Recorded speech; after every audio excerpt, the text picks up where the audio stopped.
ngày nay nhung trong sai po miền gương video thì hiền Thái hiền ban nhục thọt lộc hôn sành bong ônไปเคยดูทอดนังเคยวิดีโอนังบองเอนเคยให้ถาไทยปวดไทยอัดคลาย Prime Minister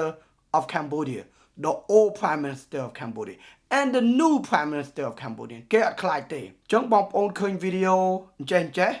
មិនមែនតែវីដេអូមួយហ្នឹងខ្ញុំឃើញខ្ញុំនិយាយរឿងហ្នឹងពីព្រោះបងប្អូនខាងតាមមើលឃើញពួកអ្នកចម្រៀងអ្នកដើម្បីនៅស្រុកខ្មែរចេញនិយាយរឿងហ្នឹងគេហៅthey feel really bad for our prime minister ពួកគាត់ខឹងណាស់ដែលពួកថៃហ៊ានខ្លាំងដល់ប៉ុណ្ណឹងអញ្ចឹងបងប្អូននឹងជារឿងមួយណាប៉ុន្តែខ្ញុំឃើញចិត្តប្រហែលខែនេះតើពីយើងមានបញ្ហាជាមួយថៃ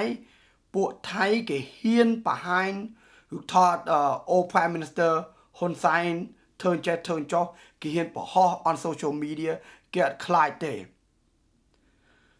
ចឹងបងប្អូនដែលមើលឃើញរាល់ដងរាល់ថ្ងៃ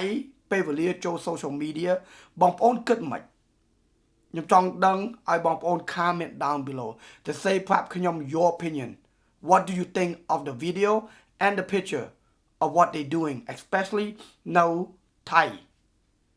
I want to read the comment ខ្ញុំចង់ដឹងថាខ្មែរយើងគិតមិនរឿងហ្នឹងសូមអរគុណ bye bye